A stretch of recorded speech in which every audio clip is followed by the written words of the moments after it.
Hola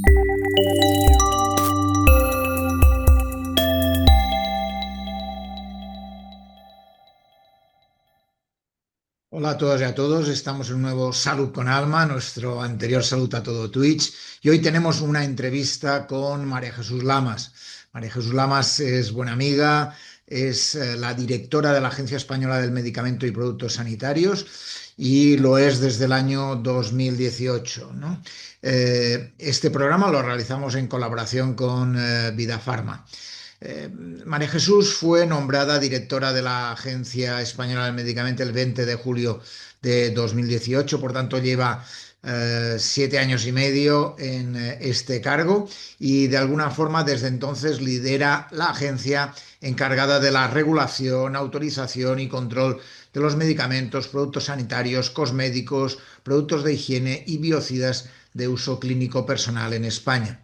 Su trabajo al frente de la agencia española combina la supervisión regulatoria con el impulso de la investigación y la innovación, así como la garantía de calidad, seguridad, eficacia y acceso a los medicamentos y las tecnologías sanitarias. Chus Lamas preside además el Management Group del Red Heads of Medicine Agencies, la red que agrupa a las agencias reguladoras de medicamentos de los países europeos, y en ese rol ha impulsado la coordinación regulatoria europea, los procedimientos de reconocimiento mutuo de medicamentos y la armonización normativa.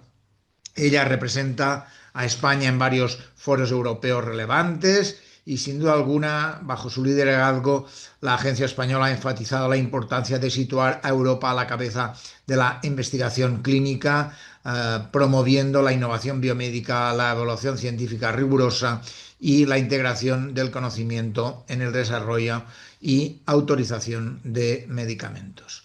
Ha hecho acuerdos con la OPS, ha trabajado el tema de la autorización y supervisión de terapias avanzadas, es decir, que por tanto es una profesional muy importante en España y que ha generado toda una línea de trabajo muy importante.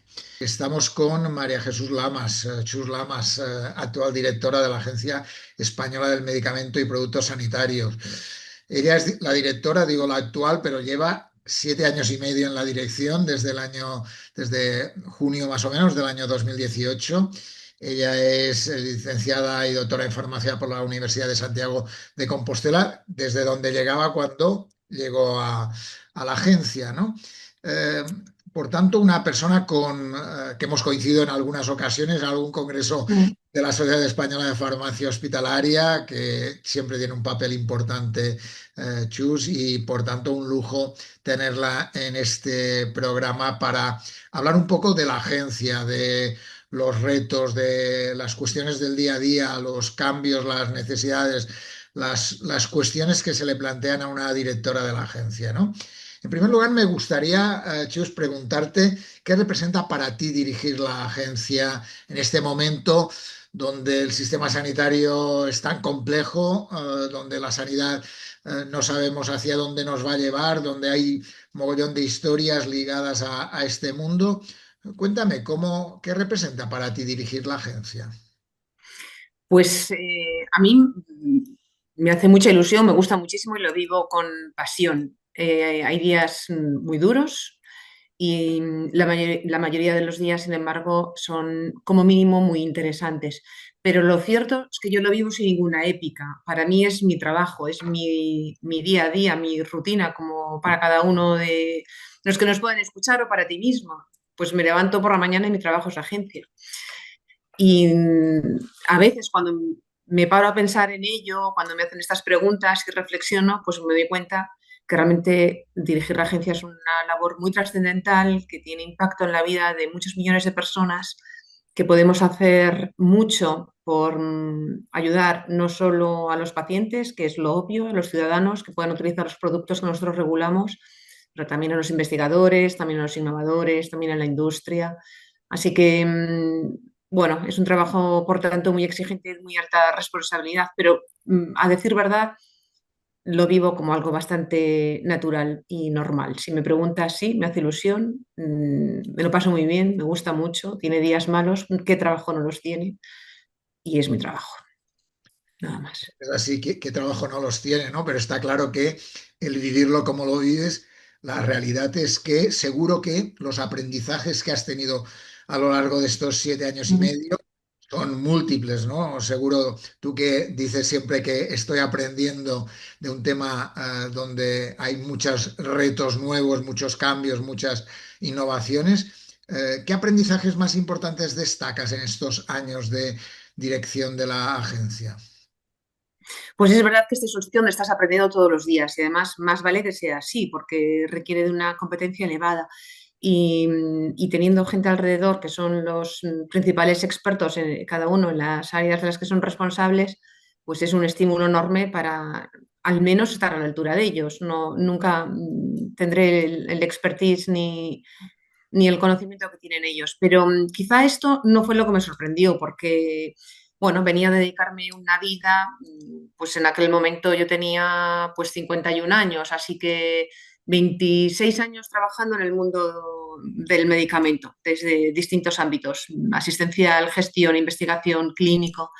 Así que podría imaginarme lo que me quedaba por aprender y era como algo más que ya esperaba. Pero lo que realmente sí me sorprendió, porque no me imaginaba que eso fuera así, es la importancia que tienen las interacciones con el resto de los estados de la Unión Europea y la importancia que tiene la Comisión Europea, el Parlamento, las instituciones en nuestra vida diaria. Somos bastante inconscientes en nuestro día a día de la importancia que tiene ser parte de esta unión, porque quiere decir que todo el marco regulatorio, en nuestro caso, medicamentos, productos sanitarios, se discute a nivel europeo. Se discute primero en ámbitos técnicos, en grupos técnicos y estratégicos a la vez, donde estoy yo, en otros más técnicos, donde está el personal de la agencia, después en ámbitos políticos, donde están los representantes de los ministerios, en la representación permanente ante la Unión Europea, eh, la relación con la Agencia Europea de Medicamentos, la relación con el resto de las agencias nacionales que formamos entre todos la red regulatoria. Eso para mí fue una sorpresa y fue una sorpresa muy agradable porque me encanta el tono en el que nos relacionamos. Es muy profesional, muy científico, súper respetuoso.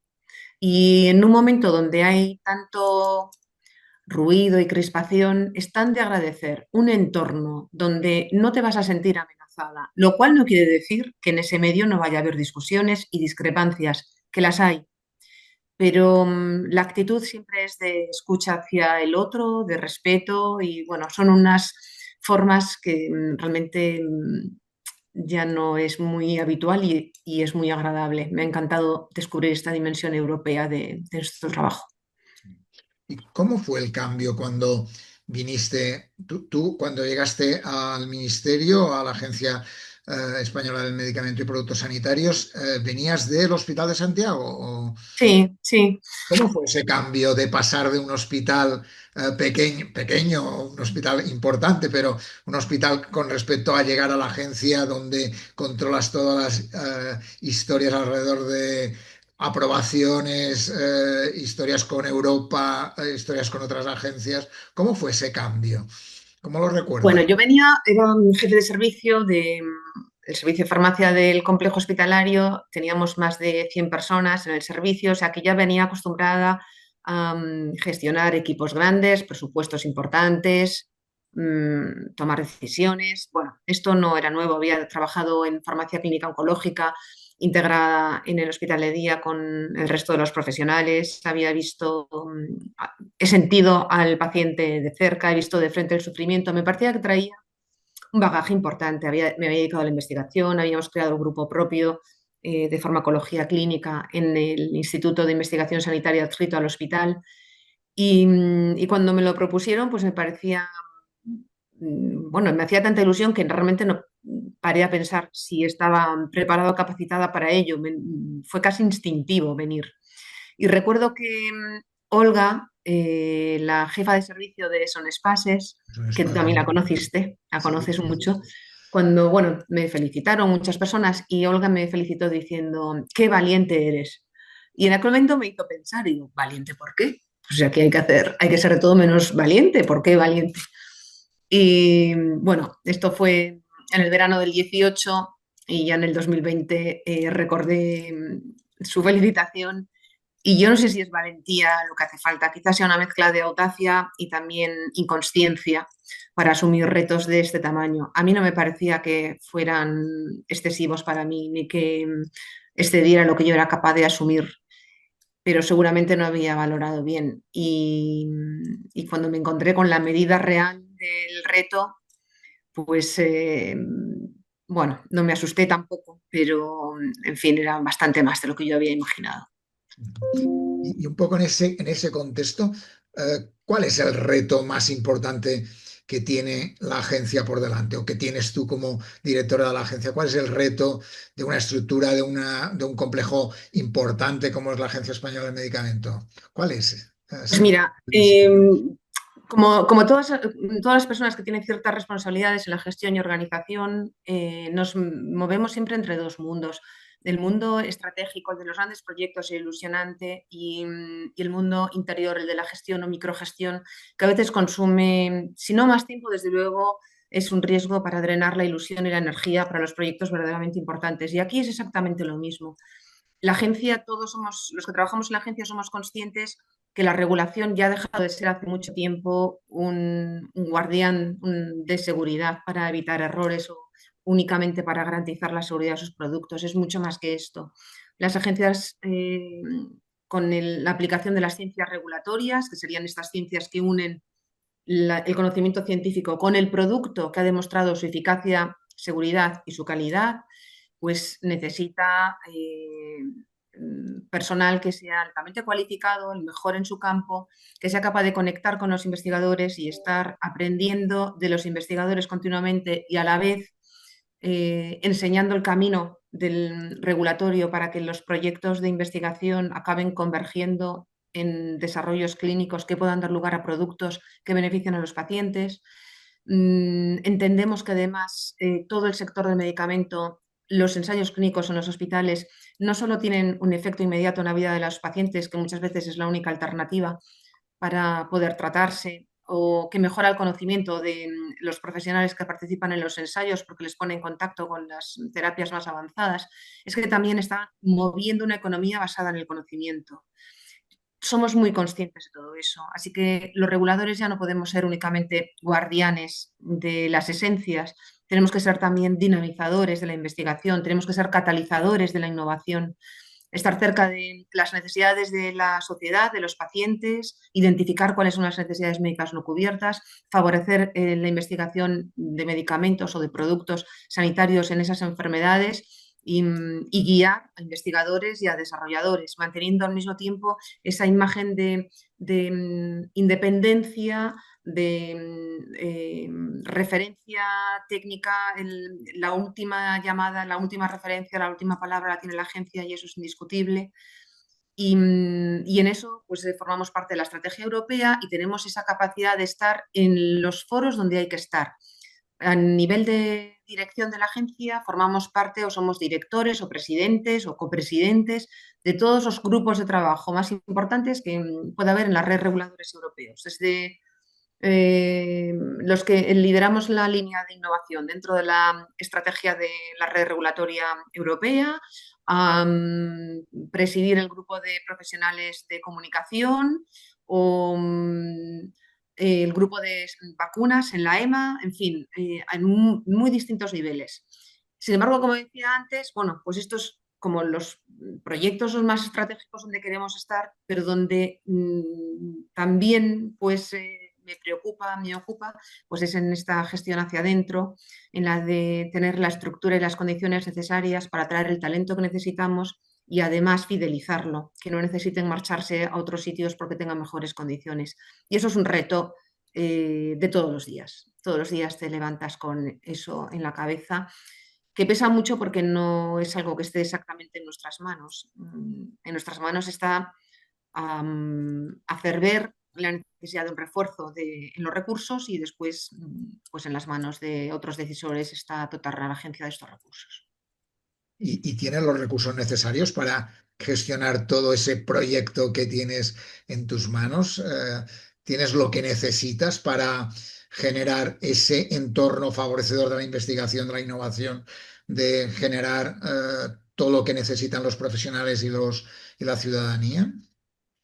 Pues yo creo que el principal capital de la agencia son las personas que están dentro, el conocimiento que traen algunos. Tenemos la suerte de tener algunas áreas que ahora mismo son muy punteras, como en biotecnología, eh, donde es un área de extraordinario interés desde todos los puntos de vista. Sabes que probablemente la próxima semana la Comisión presente su propuesta de la ley de biotecnología, que la divide en dos partes, una para salud y otra para el resto de áreas de biociencias, agricultura o lo que fuera, pero la primera que va a presentar es la de salud.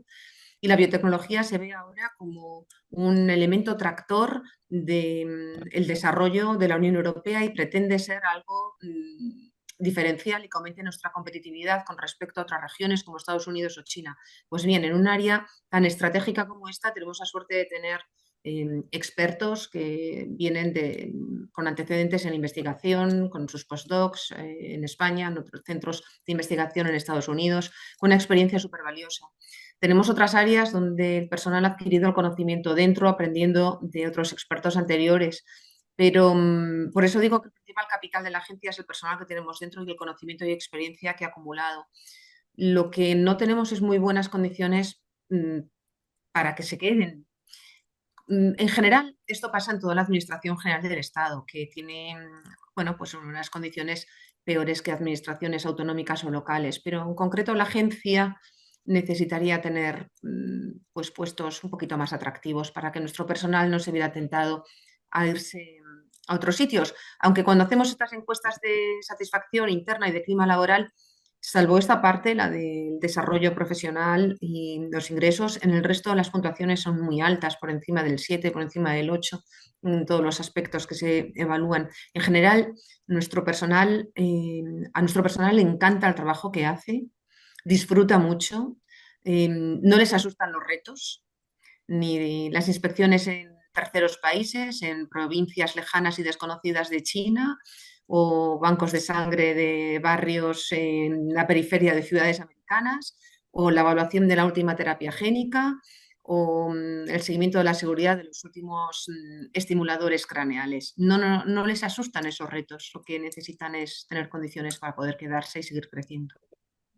Y en ese sentido, ¿hay algo del funcionamiento interno que el público no suele ver y que crees que condiciona de forma muy importante vuestro trabajo de cara a los diferentes actores con los cuales os relacionáis?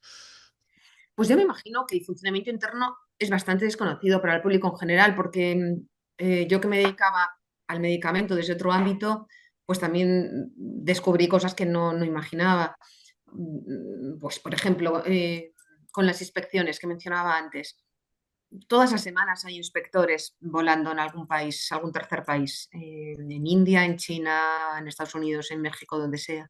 Cualquier producto, cualquier medicamento autorizado en España, se fabrique en España o fuera, tiene una supervisión continua en su calidad, en su fabricación, por inspectores de nuestra agencia o de otras autoridades de la Unión Europea, porque eso sí se reconocen y se trabaja en equipo. No sé si de eso se es consciente. Tampoco sé si se es consciente de la labor continua de farmacovigilancia en el caso de los medicamentos o de vigilancia de la seguridad de los productos sanitarios que se hace de una forma continua y silenciosa. Cuando surge una alerta de seguridad es como si se hubiera detectado eso, pero en realidad el gran hermano de la vigilancia está funcionando continuamente, analizando las notificaciones espontáneas, pero también los informes que están obligados a presentar las industrias de un ramo o del otro, donde se recogen los datos de seguridad de todo el mundo, no únicamente de España, ni siquiera de la Unión Europea, sino de todo el mundo. Eso no sé si se sabe también. Tampoco creo que se sepa muy bien, porque esto a veces oyes o lees que dicen, la EMA ha opinado o ha dicho o ha emitido un informe, sin embargo la EMS, y no hay sin embargo ni disyuntivas, porque la Agencia Europea de Medicamentos funciona a base de comités y de grupos de trabajo que están compuestos por delegaciones de las agencias nacionales. Cuando se evalúa un medicamento por la EMA, que hay una serie de medicamentos que obligatoriamente tienen que evaluarse en la agencia europea y el resto en las agencias nacionales, se le asigna la evaluación a un ponente y a un coponente que de forma voluntaria se presentan de distintas agencias. Y después se discute en un comité donde están todas las agencias representadas. O sea que es como una agencia de agencias, estamos ahí representados también. Yo no sé si eso se sabe muchas veces. O, por ejemplo, si vemos las cifras de los medicamentos autorizados, un 10% son de ese tipo, los que se autorizan por la EMA, el 90% restante son de autorizaciones nacionales. Y en esta forma de medicamentos de autorización nacional, puramente nacional o descentralizados, existe una cosa que se llama reconocimiento mutuo con las evaluaciones que hagan otras agencias nacionales para no tener que duplicarlo. Y así nos aseguramos además que los medicamentos que se autorizan en un país o en otro tienen todos los mismos estándares y por tanto podría haber libre mercado, que es una de las bases de la Unión Europea. No sé, creo que hay muchos aspectos que probablemente son desconocidos, pero lo más importante es que con ese trabajo que se está haciendo detrás, alguno visible y otro más transparente, menos visible, más sordo, lo que se consigue es que los productos, pues si hay alguien detrás que está garantizando que se han fabricado con calidad, que fueron eficaces y seguros cuando se pusieron en el mercado y que siguen siéndolo mientras se siguen utilizando. Has hablado mucho de esa coordinación con la Agencia Europea, con la EMA. Eh, Has hablado del papel como agencia de agencias, ¿no? Que en la cual estáis en la discusión de cualquier nuevo medicamento que se hace. Eh, por tanto, ese proceso que a veces se habla de esa distancia entre lo que aprueba la EMA y aprueba la agencia, es algo que no existe, es algo que trabajáis conjuntamente y la coordinación es directa y por tanto muy a valorar, ¿no? Y el trabajo que se hace con la agencia española y otras agencias de otros países también es muy parecida en ese sentido. Mm. Sí, sí, sí. En cuanto a la integración en la EMA es la misma. Las agencias nacionales estamos integrados en un grupo de trabajo que le llamamos HMA, que son las siglas de Heads of Medicine Agencies, jefes de agencias de medicamentos. Y es tanto para medicamentos de uso humano como medicamentos veterinarios. Y toda la estrategia regulatoria donde se definen las áreas estratégicas, las acciones que se van a llevar a cabo, todo se hace entre la EMA y HMA. Y los grupos responsables de cada acción dentro de la estrategia, que se aprueba ahora la estrategia 2025-2028, los responsables son grupos de trabajo o bien propios de la EMA o bien conjuntos EMA-HMA.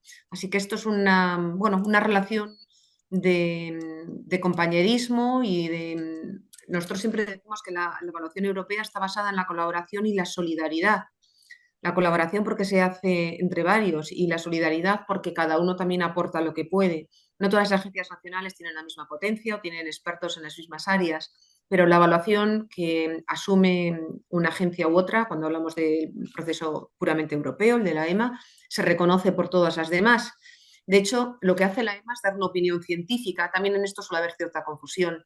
Digamos que no autoriza en el sentido estricto a la palabra, da una opinión positiva sobre el balance beneficio-riesgo de un medicamento, apoyado en una documentación científica y acompañado de una información que es la ficha técnica y el prospecto. Y es la Comisión Europea, que es el órgano ejecutivo en este sentido, quien autoriza la comercialización y esa autorización es vinculante para todos los estados. En el momento en que firma la comisión, que suele ser en los 2 meses siguientes a que la EMA dé la opinión positiva, el medicamento tiene una autorización de comercialización válida para los 27 estados. A partir de ahí, vienen los países, solicita su registro en las agencias nacionales y empieza estas negociaciones de precio y reembolso con los ministerios de sanidad. En algún país, agencia y ministerio están unidos, estas funciones son las mismas, pero la mayoría están separadas, la parte regulatoria de la parte de negociación para valorar la entrada en el catálogo de servicios farmacéuticos que ofrece cada país. Y en ese contexto que has comentado, han surgido en los últimos años muchas innovaciones ligadas a medicamentos, terapias génicas, medicamentos huérfanos, terapias avanzadas. Un poco en ese marco de innovación que hay, ¿cómo se adapta la agencia a la velocidad científica, a los productos que os llegan, a esa innovación constante que aparece ahí para intentar aprobar? ¿Cómo es esa adaptación a la realidad de la velocidad que uno quiere tener y que a veces uno tiene unos procesos a seguir? Bueno, no todas las agencias tienen el mismo nivel de expertise, de excelencia en todas las áreas. Y esto nos pasa a todos y nos pasa a nosotros también. En general, ¿de dónde surge el conocimiento interno que tiene nuestra agencia? Pues en parte porque algunos de nuestros expertos, de nuestro personal, ya ha llegado con un conocimiento muy avanzado de fuera, porque tiene una experiencia en la investigación o en la práctica asistencial o en la industria en la elaboración de medicamentos. Entonces se incorporan a áreas en las que ya previamente son expertos. En otros casos hay una formación interna dentro de la agencia, se transmite el conocimiento de forma interna. Y también dentro de la red europea hay una red, la llamamos EU-NTC, que es EU, de European Union, Network Training Center, donde hay un portfolio, un catálogo de actividades formativas para todas las trayectorias que distintos perfiles de expertos en regulación necesitan desarrollar para asegurar que tienes esa competencia. Y después contamos con expertos externos, y esto es fundamental. Las agencias no están aisladas en Torres de Marfil. Necesitamos el contacto con el exterior por muchos motivos. Primero, porque es lo que da sentido a tu trabajo y tienes que tener un feedback directo, saber si estás conectando con los profesionales y con los pacientes, asociaciones de pacientes y realmente son como nuestra brújula. Esto es lo que te dice si estás yendo en la dirección correcta. Pero después porque el conocimiento se genera muchas veces pues, en grupos de investigación muy punteros que están en las universidades, en centros de investigación en España o en otros centros, y con estos hay que conectar. Así que también tenemos nuestros eventos de la red del grupo de innovación dentro de la red europea, donde conectamos con estos grupos, workshops, talleres que se hacen a propósito en la EMA, entre EMA y HMA, con distintas áreas de conocimiento. Y luego piensa que cuando te decía que las ciencias regulatorias, que comentaba antes, lo que hacen es trasladar los avances científicos en productos que han demostrado su calidad, eficacia y seguridad, hay un puente que hace, que une la ciencia, el avance científico puro y la regulación, que son directrices, guías que emiten organismos internacionales basados en el consenso. En medicamentos humanos, el más importante es el ICH, el International Council for Harmonization. Y ahí, en ese foro, se juntan científicos que son de grupos de investigación, de industria, de ciencias, de agencias reguladoras. Y para cada caso en concreto, pues ponte por caso edición génica, pues se revisa el estado del arte de la edición génica, los últimos editores, los procesos de fabricación, cómo se elabora, controles de calidad, y con esto se editan unas guías que después se incorporan, más o menos adaptadas, al acervo legislativo europeo. Se convierten luego en guías de obligado cumplimiento. O sea que nuestro personal es científico que está desde el principio en la edición, en la revisión de la ciencia, en recoger los principales avances, en la edición de guías que después acompañan al desarrollo de medicamentos. Y a partir de ahí, has hablado del poder que tienen los científicos que hay en la agencia como un aspecto fundamental, ¿no? Pero seguramente tienen que ser unos criterios científicos, unos criterios éticos a la hora de evaluar cualquier innovación que se plantea, cualquier terapia que os planteen, ¿no? Esos criterios que marcan pueden generar a veces incertidumbre a la hora de plantearlo, o hay un conocimiento marcado muy importante en ese sentido.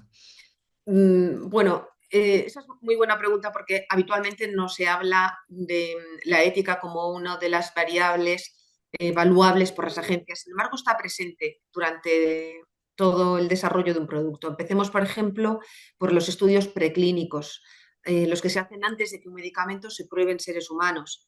Los estudios preclínicos tradicionalmente descansaban sobre todo en los ensayos en animales y cada vez más se tiende a reducir el uso de animales o evitarlo cuando sea posible y sustituirlo por otras técnicas de análisis in silico, o reutilizar datos que ya se habían usado para otros medicamentos y no volver a probarlos de nuevo en los animales. Esta parte previa del estudio preclínico tiene que cumplir cuando se va a autorizar un medicamento. Toda la cadena de investigaciones, digamos, supervisable, lo que quiere decir inspeccionable. Y una de las cosas que tienen que cumplir es normas de buena práctica del laboratorio, que es como le llamamos a estas guías de obligado cumplimiento en esta fase antes de la investigación. Y estas guías tienen un componente ético muy potente. De hecho, bueno, digamos que quizá el componente más importante de estas guías serían los principios 3R: reducir, refinar, reutilizar datos de animales para, primero, evitarles el sufrimiento cuando sea imprescindible su uso, con la analgesia o con las medidas de bienestar necesarias, usar el mínimo número posible de animales o reutilizar datos que se hayan obtenido anteriormente, ¿no? Y después, cuando empieza la investigación clínica, ya pasamos a usarlo en humanos, en los estudios clínicos, pues aquí el reglamento europeo es muy claro. Todo ensayo clínico tiene que garantizar dos cosas: la protección de los derechos del participante y la integridad de los datos. Y digamos que estos dos objetivos principales, o estos dos principios, digamos, que guían la investigación clínica, tienen como dos vías donde se aseguran estas garantías: la de la protección de los pacientes, sobre todo por la evaluación de los comités de ética de investigación en medicamentos, y la de integridad de los datos, sobre todo por la agencia reguladora que esté al cargo de la evaluación de ese ensayo clínico.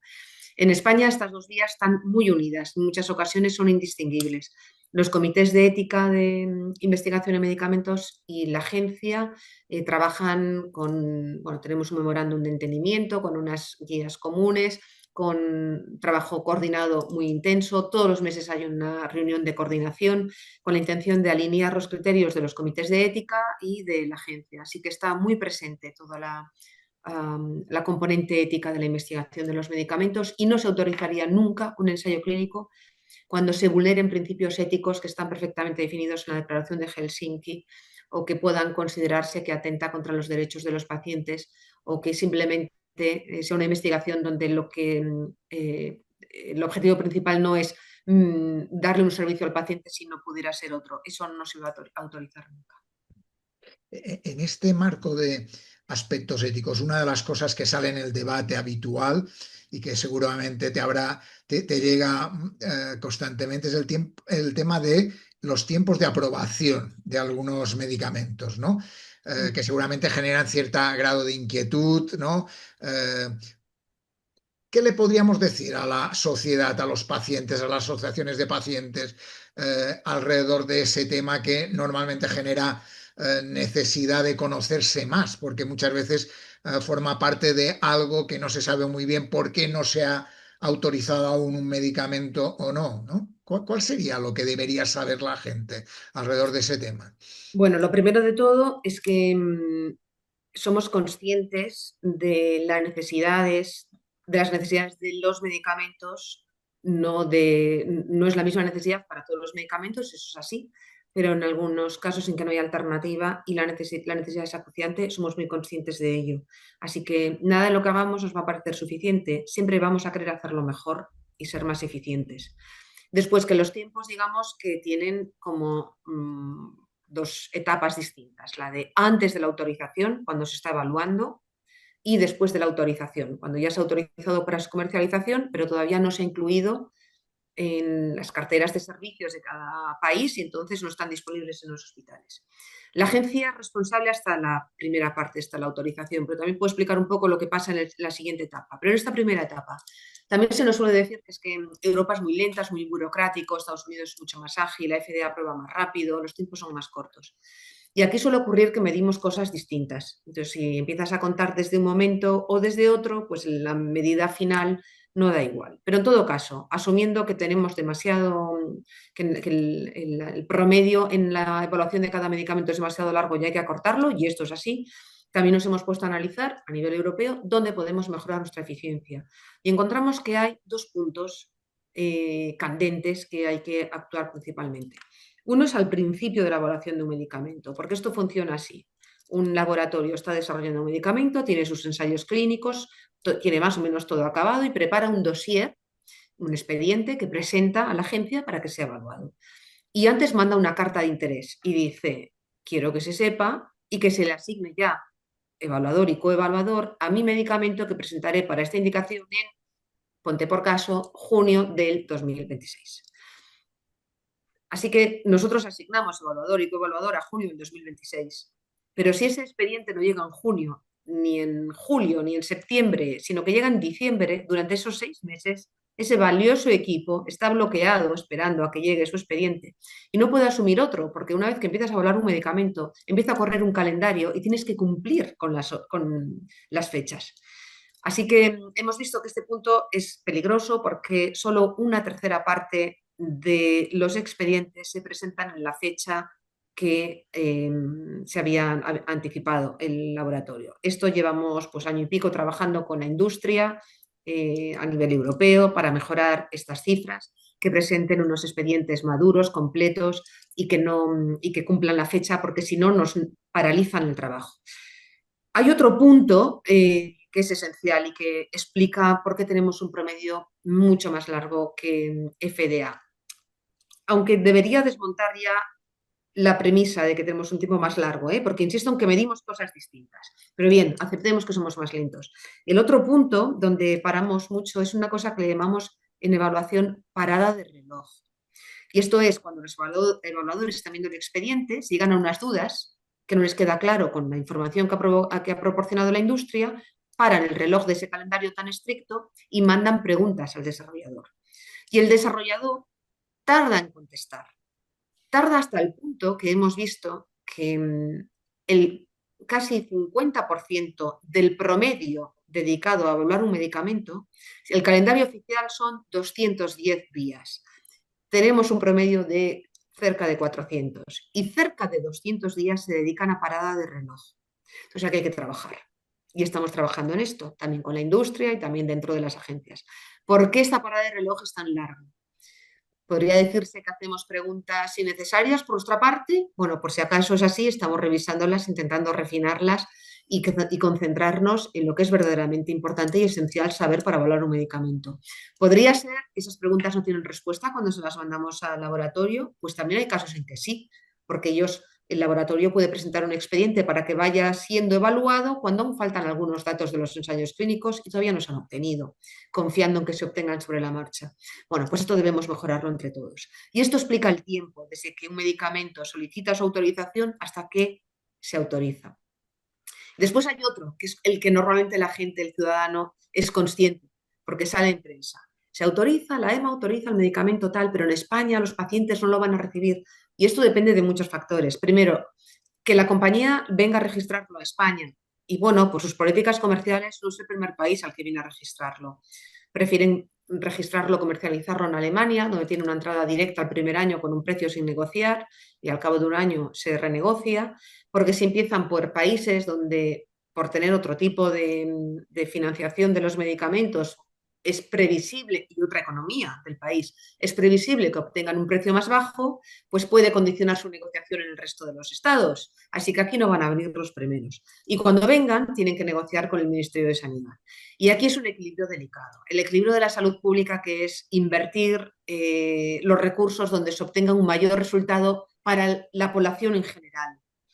Y bueno, esto no es nuestra responsabilidad en la de la agencia, pero yo comprendo que es una decisión muy delicada, porque tienes que encontrar el precio que sea justo pagar desde esa perspectiva de inversión en salud pública y no siempre es del agrado de la compañía que espera tener precios más altos. Y hay áreas terapéuticas donde está claro que la agilidad es más mejorable, poco también ligado a esa preocupación ciudadana de áreas, como decías tú antes, donde nos jugamos un medicamento porque no hay otro, ¿no? ¿Eso pasa con frecuencia? ¿Os presiona más por esa cuestión? Para ser honestos, los pacientes que no tienen alternativa siempre se van a poder tratar porque existe la vía de acceso de medicamentos en situaciones especiales que está precisamente destinada a cubrir eso. Situaciones graves para el paciente donde no existe una alternativa adecuada y entonces pueden solicitarlo paciente a la Agencia Española de Medicamentos y Productos Sanitarios. Esta no es la vía más ágil, más eficiente, pues obviamente no, pero es una vía que permite que los pacientes, mientras no está el medicamento disponible de forma generalizada en los hospitales, sin embargo, puedan tratarse. Al año la agencia tramita hasta 40.000 solicitudes individuales, así que esto no es una excepción ni algo absolutamente excepcional. Vamos, un medicamento, una vez que está en investigación, se puede acceder a él dentro de un protocolo de ensayo clínico o como uso compasivo, y una vez que tiene una autorización europea, pero todavía no está disponible en España, también se puede acceder a través de esta vía. Así que las necesidades de estos pacientes están atendidas. ¿Y qué mecanismos crees que a nivel de transparencia y comunicación crees que podría fortalecer esa a veces desconfianza que genera esa idea que tú decías, se aprueba por la EMA, pero no se ha aprobado en España? ¿Qué elementos sería necesario, aparte de la explicación que has dado de que primero son dos espacios diferentes, una es la aprobación y luego es cómo se negocia con el ministerio, o que lo hayan presentado en España, ¿no? Cuestiones diversas, pero ¿qué mecanismos crees que ayudarían a mejorar, a aumentar la confianza? Pues yo creo que hay que contar, hay que ser transparente, hay que hacer pedagogía y hay que ser muy humilde.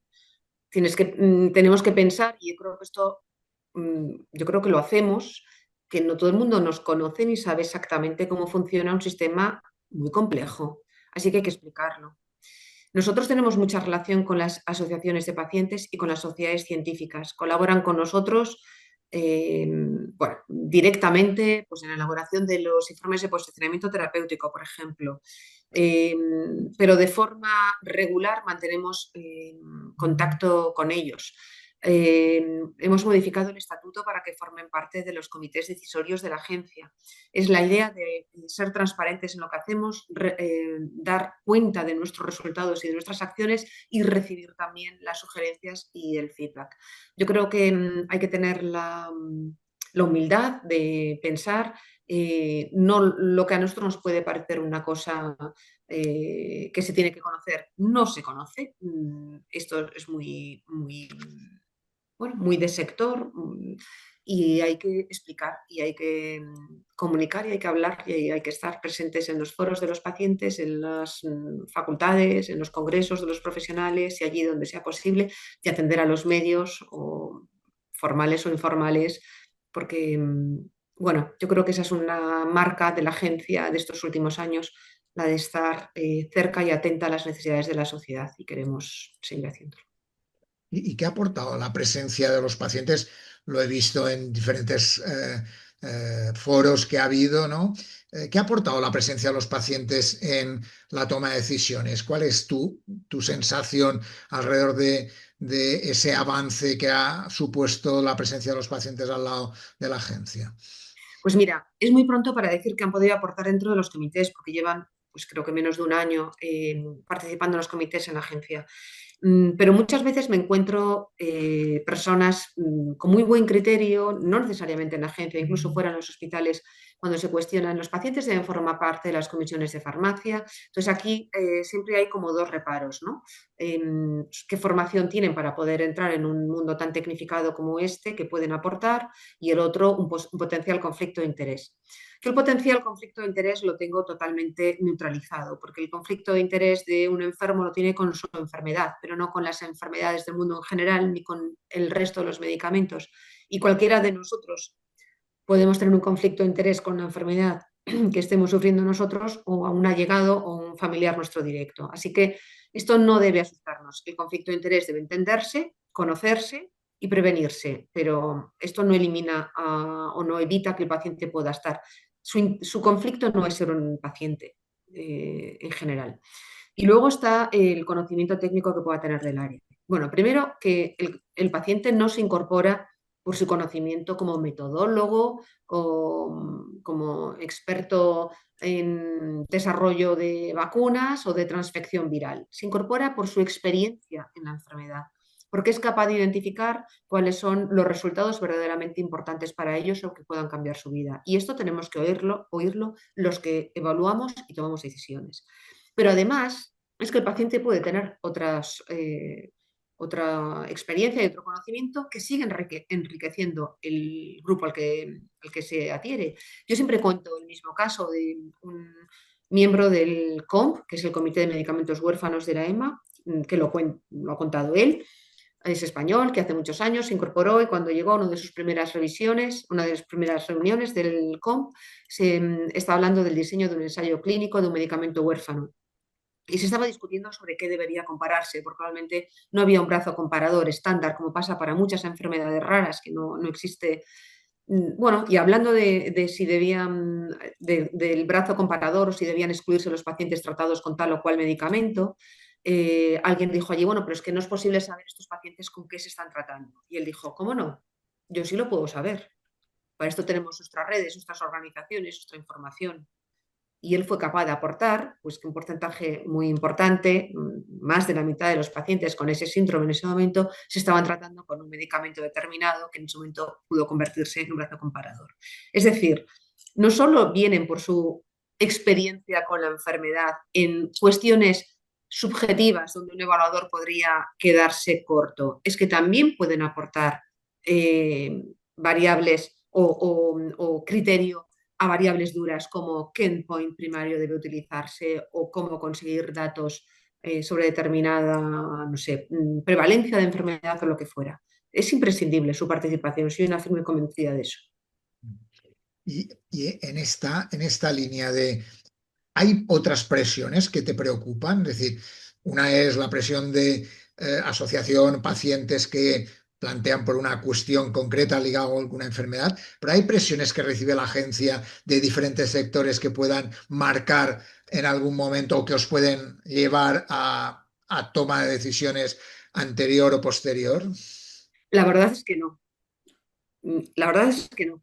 Nunca he recibido ni una llamada ni un correo impertinente preguntándome o tratando de influir o de obtener una información a destiempo, ni desde el ámbito político, ni desde la industria, ni siquiera desde las asociaciones de pacientes, que has dicho, aparte de las asociaciones. No, la Ni presión de las viene por vía asociaciones. mediática y es verdad que en los medios quienes normalmente se recogen las quejas son de las asociaciones de los pacientes. Pero bueno, también la industria tiene sus mecanismos para hacer patentes sus aspiraciones en los medios. Pero a nosotros los medios nos parece, bueno, pues una fuente de información por la mañana en el clipping de prensa, nada más. No nos sentimos como una presión.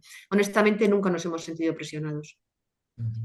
Y alguna forma influyó la pandemia a cómo ha funcionado la agencia? ¿Marcó un antes y un después?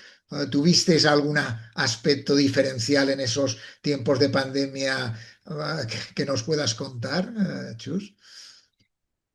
Sí, bueno, la pandemia es que nos ha marcado a todos y a todos, claro. Ya, yo creo que no sé, los que hemos tenido cierta participación directa, mm, los que lo hayan sufrido por la enfermedad o los que hemos tenido algo que ver con la gestión, pues hay un antes y un después. Hay algo que ha afectado pues, a cualquier organización de trabajo, la presencialidad y el trabajo remoto, para bien y para mal tiene sus retos. Entiendo que es una flexibilidad muy conveniente, sobre todo generaciones más jóvenes que valoran más la flexibilidad que otros aspectos retributivos en especie del trabajo, pero también tiene el inconveniente de la dificultad de formar equipo, de integrar a los nuevos, a los recién llegados, en un sitio donde es tan importante la transmisión de conocimiento y el entrenamiento in situ, pues esto puede ser un reto, así que tiene las dos vertientes, positiva y negativa. Pero también durante la pandemia pues se nos encomendaron algunas misiones y otras las asumimos sin que nadie nos las encomendara, que no era nuestro negocio habitual. Y yo creo que esto fue también un aprendizaje muy importante para todos nosotros, ¿no? Somos capaces de, tuvimos la sensibilidad de ver que era necesario hacer, tuvimos la audacia de hacerlo y esto, pues, de alguna manera nos ha hecho ser conscientes de hasta qué punto podemos ayudar, pues gestionando, controlando la capacidad de producción de productos esenciales o críticos en España o nuestra capacidad de interlocución durante la estrategia de vacunas para cerrar contratos con las principales compañías, para dotar a Europa y a España en particular de la capacidad de producción. Las vacunas en una pandemia, y en general hay que verlas así, son mucho más que un medicamento. Es una contramedida médica, forma parte de la seguridad nacional. Tener capacidad de producir, desarrollar, investigar, desarrollar y producir vacunas en nuestro país, que hoy podemos y hace 5 años no, eh, es como, no sé, pues a nivel de seguridad, como disponer de un escudo antimisiles. Es que es imprescindible para asegurar, para proteger la seguridad de nuestro país. Y yo creo que esto, pues hemos tenido ahí un papel muy relevante el que no éramos conscientes que podíamos hacer y lo hicimos. Y en esta línea, ¿qué género o qué supuso el hecho de tener una empresa española que produzca vacunas en estos momentos, que haya desarrollado una línea de vacunas? ¿Eso fue un antes y un después? El hecho de que, como tú decías, hace 5 años no teníamos, ahora sí. El hecho de tener a IPRA como un laboratorio que produce vacunas, ¿ha hecho un cambio en ese sentido? Hombre, yo creo que es esencial. Es vital para el país. Yo recuerdo bueno, en 2020, como pongamos que desde enero hasta abril fue como la crisis de suministros y en mayo ya empezamos a enfocarnos más en la búsqueda de las vacunas. Y bueno, recuerdo llamar a todas las compañías que habían fabricado vacunas humanas primero, internacionales, a todos los vicepresidentes de vacunas en Estados Unidos, en Europa, y la consideración que tenían estas plantas de vacunas en los otros países. Sanofi en Francia estaba protegido como si fuera una instalación militar, era una instalación de alta seguridad. Y bueno, yo creo que ese fue así como la primera constancia de una vacuna cuando sufres una pandemia global como esta. Es tan esencial y tan estratégico como bueno, es tu capacidad de defensa en una situación muy parecida a una bélica. No me gusta hacer paralelismos bélicos, pero como creo que está tan directamente relacionado con la seguridad nacional, a veces es difícil evitarlos. Así que poder tener capacidad de producción en España, en aquel momento el ministro Salvador Illa lo veía también como imprescindible, nosotros también, y contactamos con todos los que podrían producir vacunas porque tenían experiencia en veterinaria o en salud humana. Y bueno, pues ese fue el principio de la historia y el final de la historia, es que ahora ya hay un laboratorio español que es capaz de investigar, desarrollar y fabricar vacunas para uso humano. Y eso es un aspecto muy importante. Hemos hablado de un proceso de lo que hace la agencia, pero también un apartado que no hemos hablado casi es el tema de poscomercialización. ¿Hacéis un seguimiento poscomercialización de vigilancia de todo lo que en este momento recibimos cualquier ciudadano de a pie sobre los medicamentos que hay en el mercado? ¿Hay un seguimiento por parte de la agencia? Sí, de medicamentos, tanto los humanos como los de uso humano como los veterinarios, y también en productos sanitarios, en cosméticos, a través de la cosmetovigilancia. El mundo del medicamento y el producto sanitario es un poco distinto. Así como medicamentos, bueno, ya hemos hablado estos minutos anteriores, se evalúan y se autorizan.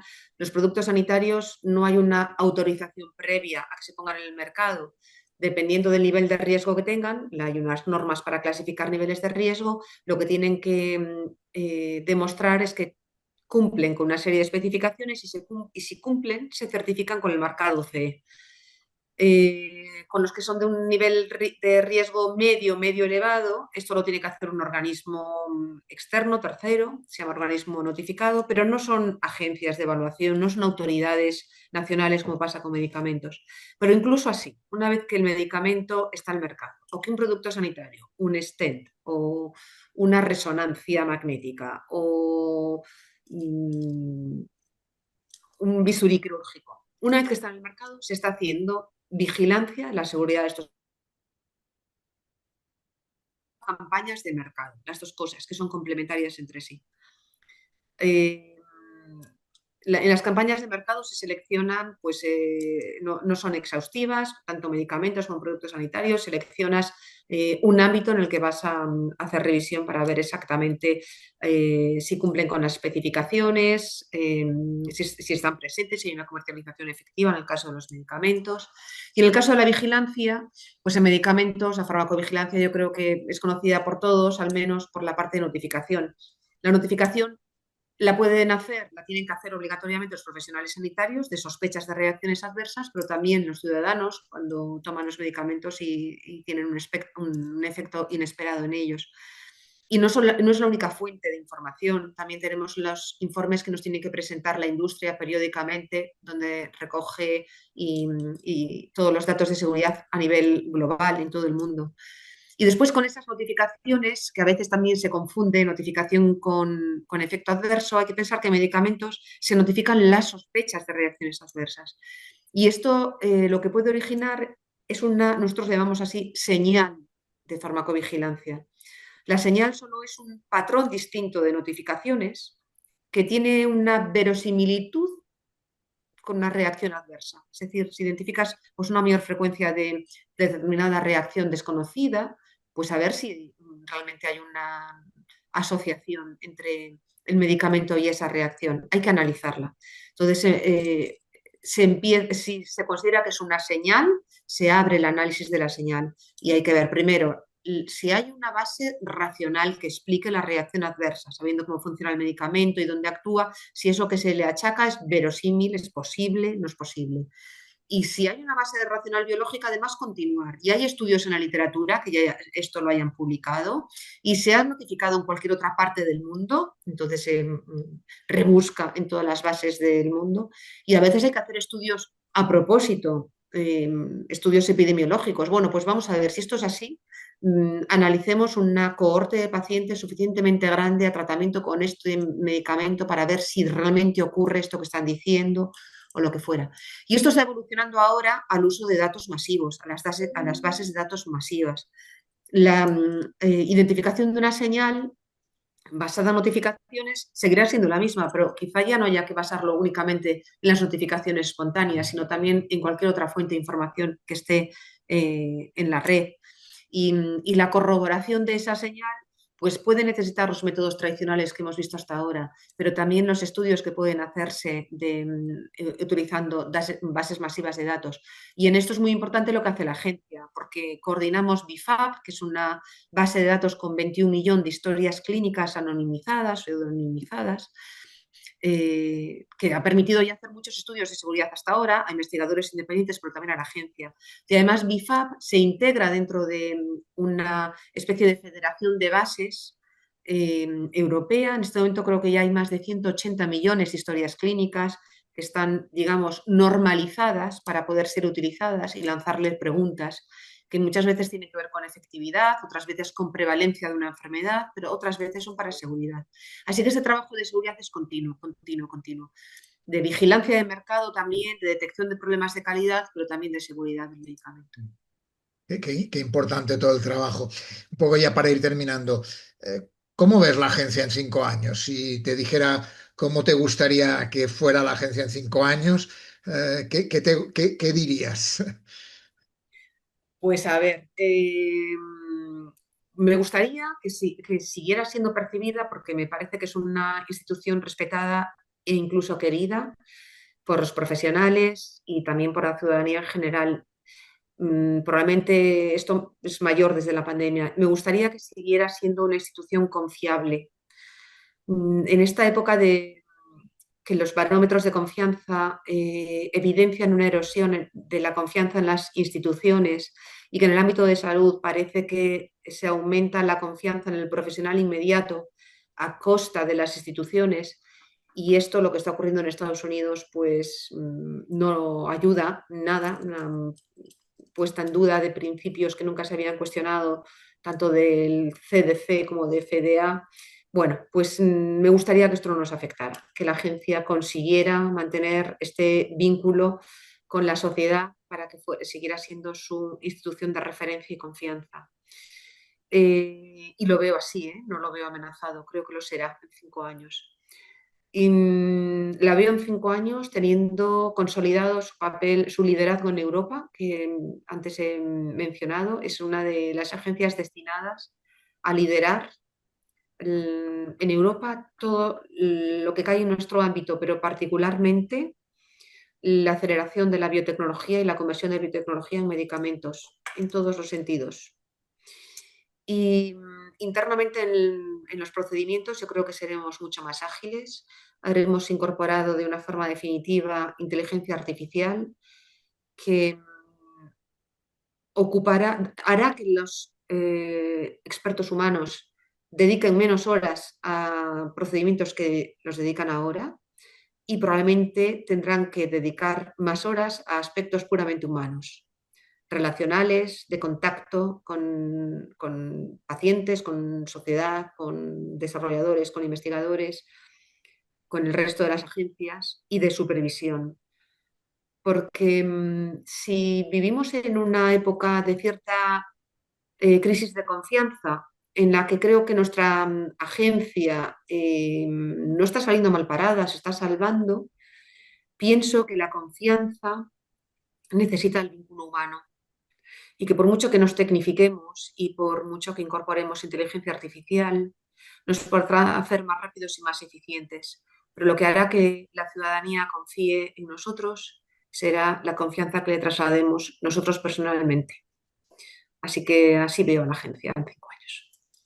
¿Y te ves en la agencia dentro de 5 años? Bueno, prefiero no hacer esos cálculos. Cuando vine hace 7 y pico, pensé que serían muy pocos años y una cosa me ha traído a la otra y he llegado hasta aquí. No, no quiero pensar ahora, 5 años vista. Pues yo te agradezco mucho el trabajo que haces, la confianza que generas, el gran trabajo científico y profesional que hacéis y esa confianza que tenemos en la agencia y como muy bien decías, el hecho de la pandemia también ayudó a poner un valor adicional a la agencia y por tanto ayudar a esa imagen excelente que tenéis como institución a valorar y a tener en cuenta. Te agradezco muchísimo, Chus, haber estado contigo. Un placer volver a verte, aunque ya hacía unos años que no nos veíamos y por tanto me ha encantado volver a estar aquí un rato contigo y hablar un ratito para conocer mejor la agencia, saber mucho mejor cómo son los intríngulis de esta historia y agradecerte el tiempo que nos has dedicado. Un placer, un lujo tenerte. El placer ha sido mío. De verdad, muchas gracias por vuestro interés en la agencia, por tu interés, Joan. Un placer charlar contigo este ratito. Y esta ha sido la conversación con María Jesús Lamas, directora de la Agencia Española del Medicamentos y Productos Sanitarios, en la cual ha quedado claro que el regulador ya no es solo un guardián de cómo están los medicamentos, sino es un catalizador de la innovación biomédica y tiene una responsabilidad trascendental y que ella, como ha comentado desde el inicio, lo vive con naturalidad. Ha dicho, ha comentado la importancia de Europa como escenario imprescindible para el trabajo de la agencia, con los diferentes países que trabajan en ello. Ha hablado del salto que dio desde el hospital del complejo hospitalario de Santiago de Compostela a la Agencia Española del Medicamento y en ese sentido tiene un papel que tiene un reto cómo trabajar todo el tema del talento, un talento importante que hay que reforzar y ayudar a que tenga un papel cada vez más importante a nivel de la regulación, del control de los medicamentos, de la supervisión a nivel no solo español, sino a nivel europeo y mundial, ¿no? Que sin duda alguna nos ha comentado aspectos de qué no ve la ciudadanía del papel de la agencia y que muchas veces los tiempos de aprobación de los medicamentos son más complejos de lo que parece. Ha hablado de la importancia de la ética, de la participación de los pacientes, que no ha tenido nunca presiones externas, ni mucho menos, y que el legado de la pandemia ha ayudado a tener una necesidad de una autonomía estratégica más importantes. Sin duda alguna, para ella el futuro de la Agencia Española del Medicamento es la ciencia, es la inteligencia artificial y es una mayor confianza social. Y aquí terminamos. Muchas gracias a todo el equipo de Granada Digital, a Marcos Gómez y a todo el equipo que apoya que este programa salga a la luz todas las semanas. Y quedamos para la semana siguiente. Buenas noches, muchas gracias y en este caso gracias a Vida Pharma. Buenas noches.